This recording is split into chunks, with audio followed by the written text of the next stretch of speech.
અમદાવાદના વિસાલા વિસ્તારમાં આવેલા શાસ્ત્રી બ્રિજ પર વાહનોની અવરજવર પર પોલીસ કમિશનરને જાહેરનામું બહાર પાડી પ્રતિબંધ મૂક્યો હતો, પરંતુ તેનું સરેઆમ ઉલ્લંઘન થઈ રહ્યું છે। બ્રિજની બોરિંગ અને અન્ય ભાગોને જર્જરિત હોવાના કારણે 9 ઓગસ્ટ 2025થી 8 ફેબ્રુઆરી 2026 સુધી ભારે વાહનો પર પ્રતિબંધ લાગુ કરાયો છે। જોકે એમટીએસ બસો અને એમસીના કચરાના ડમ્પર અને એલપીજી સિલિન્ડરની ગાડીઓ બ્રિજ પરથી પસાર થઈ છે। તંત્ર દ્વારા કોઈ બોર્ડ કે બેનર લગાવવામાં આવ્યા નથી અને ન તો કોઈ આખરી કાર્યવાહી પણ કરવામાં આવી છે। ગુજરાત હાઈકોર્ટ પણ ભારે વાહનોના શહેરમાં ગેરકાયદે પ્રવેશ પર ચિંતા વ્યક્ત કરી છે। આવી સ્થિતિમાં મોટી દુર્ઘટના સર્જાશે તો જવાબદારી કોની રહેશે તેને લઈને સવાલો થાય છે।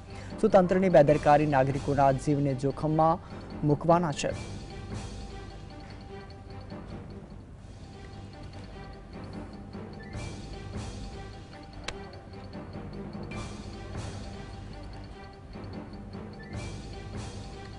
અમદાવાદના વિવાદિત વિશાળ શાસ્ત્રી બ્રિજને લઈને વિવાદ સામે આવ્યો છે। ભારે વાહનો અને પેસેન્જર વાહનો માટે બ્રિજ બંધ કરવામાં આવ્યો હતો, પરંતુ છતાં પણ ભારે વાહનોને ત્યાં અવરજવર ચાલુ થઈ હતી। જાહેરનામું છતાં બેરેકોટનું બ્રિજ પરથી જઈ રહ્યા છે।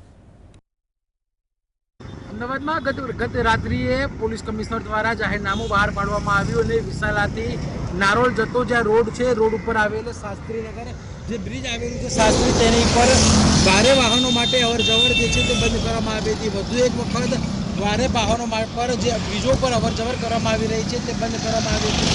અમદાવાદ પોલીસ કમિશનર દ્વારા જાહેરનામું કરીને અને ફરમાનો લગાવવામાં આવ્યો હતો કે આ બ્રિજ ઉપરથી ભારે વાહનો જે છે તેઓએ ન જવું જોઈએ, પરંતુ વહેલી સવારથી જ જીએસટીવીની રિયાલિટી ચેકની અંદર સ્પષ્ટ રીતે દ્રશ્યો જોવા મળ્યા કે એમટીએસ બસ હોય, લશ્કરીઓ હોય કે પછી એમટીએસની બસો હોય, તે તમામ લોકો જે છે તે ટ્રાવેલિંગ કરતા હતા। સાથેમાં જ કહી શકાય કે એએમસીની જે ગાડીઓ જે આવેલી છે તે પણ આ બ્રિજ ઉપરથી જ નીકળતી હતી। દ્રશ્યોમાં તમે જોઈ રહ્યા છો કે ગેસની જે હેવી વાળી ગાડીઓ જે છે, જે ગેસ સિલિન્ડર જે છે તે લઈ જતી ગાડીઓ પણ આ બ્રિજ ઉપરથી જે કહી શકાય કે રવાના જે છે તે થઈ રહી છે। કહી શકાય કે વિશાલાથી નારોલ જતો જે રોડ છે, રોડ ઉપર બ્રિજ જે છે તે ખૂબ જ અગત્યનો બ્રિજ છે। આ બ્રિજ ઉપર જાહેરનામું તો લગાવી દેવામાં આવ્યું, પરંતુ ક્યાંક ને ક્યાંક પોલીસ દ્વારા કોઈ બેરિકેડ નથી કરવામાં આવ્યા કે આ રોડ ઉપર જાહેર રોડ ઉપરથી જે ભારે વાહનો છે તે પસાર ન થવું જોઈએ। આ પ્રકારના કોઈ બેનરો લગાવવામાં નથી આવ્યા કે કોઈ બેરિકેડ જે છે તે નથી લેવામાં આવ્યા। મારી પાછળના દ્રશ્યોમાં તમે જોઈ રહ્યા છો કે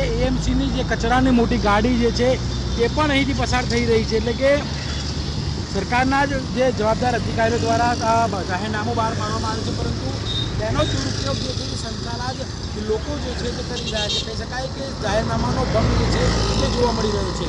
સંયોગી ભાટી સાથે